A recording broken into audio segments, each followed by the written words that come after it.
il fait beau dehors, on a envie d'en profiter. Je vais tenter par tous les moyens de ne pas être trop long. J'ai envie de vous dire que ce qui se passe, il y a 4 ans, il y a eu une levée de bouclier importante de la part de gens comme nous, et c'est l'implication, la mobilisation des citoyens qui a réussi à stopper l'invasion du gaz de schiste qui était en cours.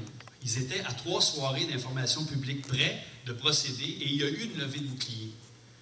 Aujourd'hui, la situation, malgré l'extraordinaire prise de conscience collective qui a lieu à l'égard de l'impact des énergies fossiles extrêmes dans nos milieux de vie, je n'ai pas le sentiment que la situation s'est améliorée beaucoup. Au phénomène qu'on a vécu ici, c'est-à-dire au phénomène d'études qu'on a vécu de ces impacts-là et de la résistance qui s'est vécue, se rajoute aujourd'hui. Aujourd'hui, ce sont quelques milliers, je pense que c'est important de le souligner, à Kakuna. Parce qu'ils vivent à Kakuna ce qu'on vivait ici il y a quelques années. Ils avaient, eux, déjà vécu un premier épisode de port méthanier, de résistance à un port méthanier. À Sorel, Jacques vient d'en parler, on est en train... Alors, il y a un comité de citoyens qui est en train de se constituer à Sorel. Il y a un éveil qui continue à Gaspé, on le voit là. Ça se passe en Anticosti, ça se passe à Restigouche, ça se passe tout le long des terres agricoles, des villes et des villages qui vont être traversés par la ligne 9B d'Ambridge, que le gouvernement du Parti québécois l'an dernier a laissé passer comme une lettre à la poste, comme le gouvernement libéral actuellement est en train de laisser passer le projet de TransCanada. Peut-être, assurément, OK, la plupart d'entre nous, aujourd'hui, on s'est rendu ici en brûlant du pétrole. On contribue aux émissions de gaz à effet de serre au moment, à l'heure où la communauté scientifique du monde entier nous dit il faut laisser dans le sous-sol les 2/3 des énergies fossiles connues. Ça, c'est ce que la raison nous dit. Appuyé sur cette raison-là, Ban Ki-moon, le secrétaire des Nations Unies, il y a 2-3 semaines, a réuni les chefs d'État de l'ensemble de la planète pour les sensibiliser à l'importance du rendez-vous de Paris qui va avoir lieu en novembre 2015, pour qu'on ne connaisse pas mondialement l'échec qu'on a connu à Copenhague, pour relancer les travaux, le deal que le Conseil des Nations a réussi à établir à Kyoto. Le Canada, notre leadership politique, et le Québec avec lui, est absent à New York il y a 3 semaines.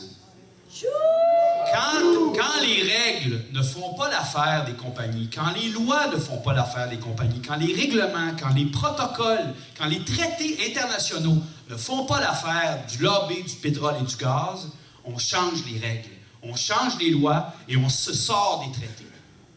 Alors moi, j'en suis à un point où j'ai, comme beaucoup d'entre vous, donné beaucoup de mon temps depuis 4 ans dans la résistance citoyenne.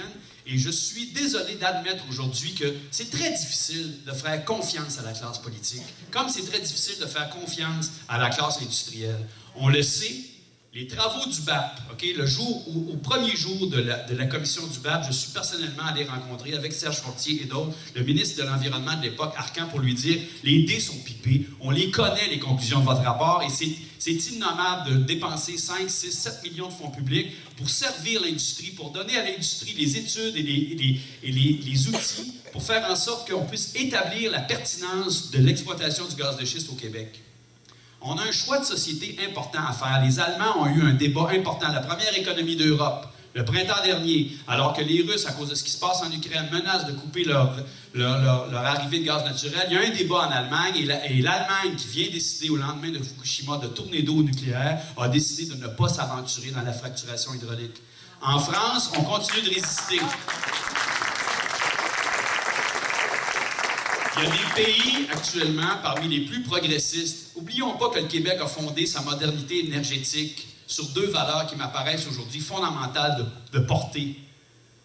Une énergie propre. Quand on a fondé Hydro-Québec, là, on a décidé de se lancer dans une énergie propre, dans l'esprit du partage de la richesse. C'est pas ce qui se passe avec le pétrole et le gaz sur nos terres présentement. On s'est cru longtemps à l'abri de ce qui se passait au Canada, et là, on est en train d'assister, souvent dans l'indifférence générale, à une invasion de notre territoire. Des choix importants sont en train de se faire et on fait fi de la démocratie. Le gouvernement de Philippe Couillard a été élu en laissant supposer qu'il mettrait peut-être un frein au projet qui était annoncé par Pauline Marois à des fins électoralistes quelques jours avant le déclenchement des élections. Ils n'ont pas reçu le mandat du peuple québécois démocratiquement de poursuivre les travaux qui ont lieu présentement à Anticosti. C'est pas de ce côté-là des choses qu'on veut s'investir. Maintenant, je conçois qu'on est tous dépendants au pétrole et au gaz et qu'on ne va pas s'en libérer demain matin. Alors, moi, ce que j'exige, là où j'en suis aujourd'hui, c'est qu'il faut exiger que le Québec se dote d'un plan crédible de sortie du pétrole, d'éloignement du pétrole. Des pays comme le Danemark sont en train de le faire. Au lendemain de l'échec de Copenhague, le gouvernement danois, recevant la gifle, assumant l'échec, a décidé de lancer un défi à la classe des ingénieurs, notamment au Danemark, pour qu'on se dise, est-ce que le bonheur commun consiste à se rapprocher du pétrole, à s'enfoncer davantage dans l'exploitation des énergies fossiles qui sont mortifères, ou bien est-ce qu'on ne doit pas se donner tous les moyens pour s'éloigner du pétrole et du gaz? Et au Danemark, c'est ce qu'on fait présentement. Et mon Dieu qu'on serait fiers au Québec de dire, après avoir fondé notre modernité énergétique sur des énergies renouvelables, des énergies propres et le partage de la richesse, qu'on va continuer dans cette lancée-là, que notre modèle, notre phare, c'est le nôtre. C'est celui sur lequel on a bâti une société dont on peut être fier et qui a des exemples en Allemagne, au Danemark et ailleurs qui ne sont pas ceux de l'Alberta ou du Dakota du Nord ou de la Pennsylvanie. J'ai envie de vous dire que, malheureusement, on souhaiterait, par exemple, que le Parti québécois soit une force aujourd'hui de critique, mais il s'est complètement discrédité dans l'exercice de son pouvoir. Et je le dis sans esprit partisan. Ce que je veux vous dire, c'est qu'on est quoi, 100, 200 aujourd'hui? Il ne faudra pas, dans le dossier du gaz de schiste, leur laisser un quart de pouce. Il n'y a pas d'acceptabilité sociale et tout le projet de l'industrie. Pour ceux qui ont écouté Tout le monde en parle la semaine dernière, Arcan le dit très bien. Il s'échappe un peu, il ne contrôle pas complètement son discours, mais il dit tant qu'il n'y aura pas d'acceptabilité sociale, il n'y en aura pas de projet. Alors qu'est-ce qu'on fait? On attend. On attend quoi? Que les citoyens se fatiguent, qu'ils se lassent, parce qu'il y en a des citoyens, vous le savez, hein, on en passe des heures, et c'est pas de gaieté de cœur qu'on est là ce matin, alors que moi, je suis en train de jardiner, là. Hein, dans ma plate-bande, puis je suis ici un matin. Ça me tente-tu d'être ici un matin? Il n'y a personne qui est là de gaieté de cœur. Mais on ne peut, aujourd'hui, ne s'appuyer que sur nous-mêmes. La démocratie a besoin de nous. La raison scientifique qui exhorte les chefs d'État à prendre des décisions pour qu'on s'enligne dans la bonne direction. Et pour moi, la bonne direction, c'est doter le Québec d'un plan crédible d'éloignement du pétrole. Le bonheur commun...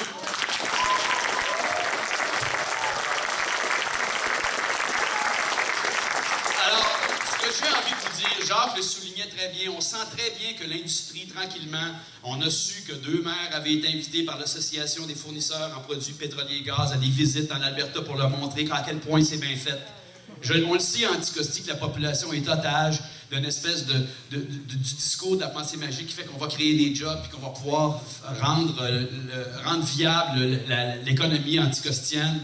On le sait qu'à Sorel, on va écouter ce discours-là et partout, hein, on le connaît le discours. La démocratie a besoin de nous. La guerre est loin d'être gagnée.